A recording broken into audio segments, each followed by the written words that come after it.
In Leviticus, the 25th chapter, the 9th verse, we read, "Then you shall cause the trumpet of the Jubilee to sound on the 10th day of the 7th month.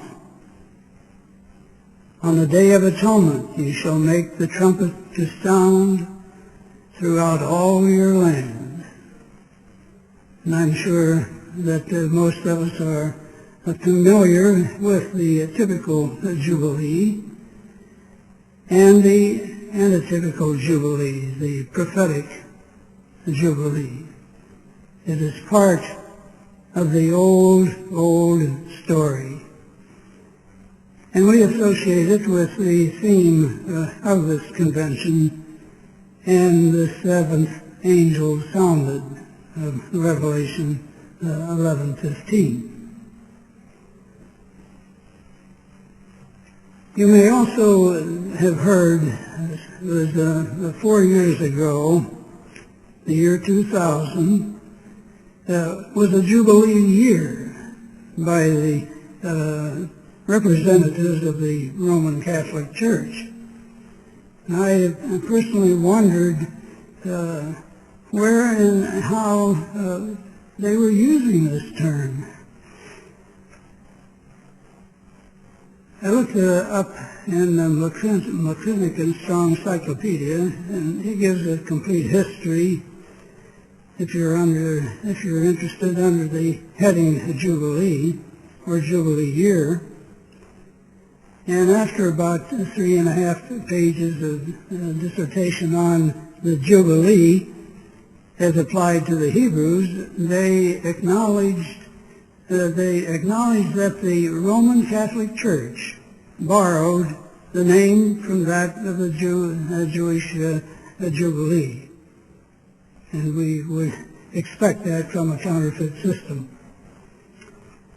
But by way of review, we recall that Israel was given a provision by our Heavenly Father, the Jubilee, whereby the Israelites were told that every 50th year the trumpet of Jubilee would be blown throughout the land.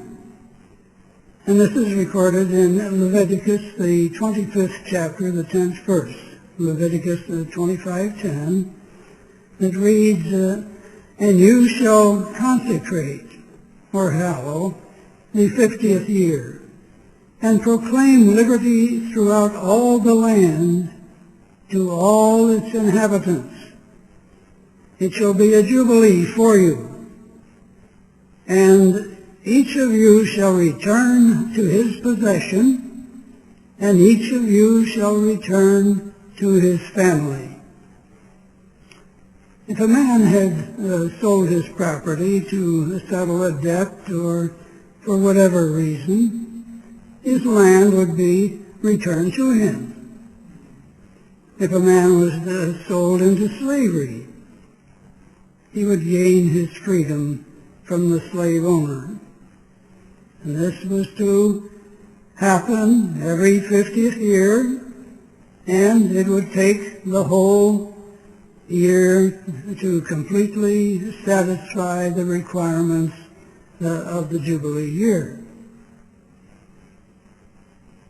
In the study of the Jubilee, we find that 7 is a key word in the Scriptures.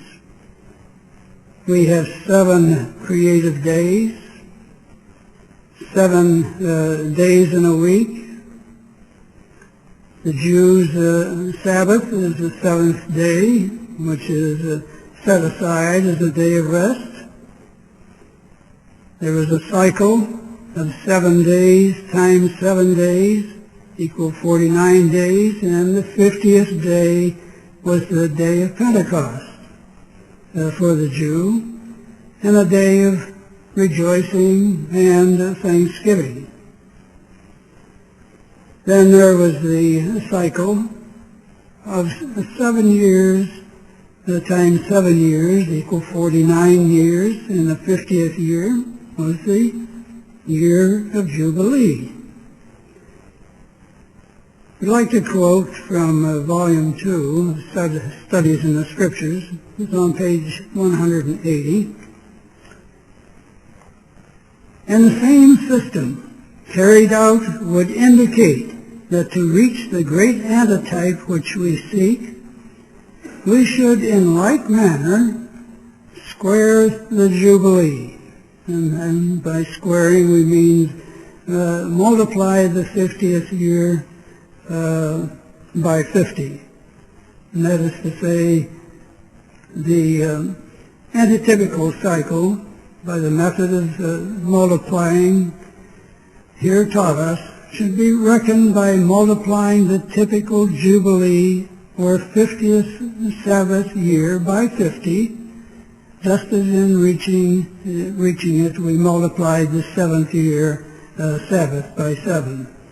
Leviticus 25, 2 to 13, the end of the quotation.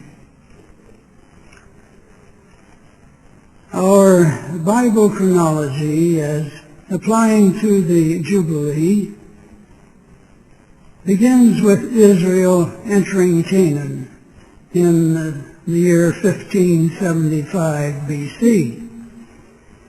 And this is calculated by adding the 6 years of the division of the land to the period of Judges, 450 years, plus the period of Kings, 513 years, which would equal 969 years. And you'll recall the Jews had 19 Jubilees that they observed unsatisfactorily. And 19 times 50 is 250 years. It was under the reign of King Zedekiah that the 20th Jubilee began, and he died in the 8th year of the 20th Jubilee cycle, which of course was not finished and was not observed. Zedekiah was the last of the kings of Israel, and he reigned only 18 years until Nebuchadnezzar, king of Babylon, conquered Israel and, of course, dethroned Zedekiah. And this ended the keeping of the Jubilees. This 20th Jubilee cycle was not counted and is one of the 51 Jubilees that were not observed, plus the 70 years of desolation, plus 536 years from the ending of the desolation to AD 1. And then 1,874 years to October 1874 gives us a total of 3,449 years from entering Canaan to October 1874 and the beginning of the Earth's Great Jubilee. Today's date, July 21, 2004, 130 years from the beginning of the sounding of the 7th trumpet, declaring the beginning of the antitypical Jubilee, which lasts 1,000 years.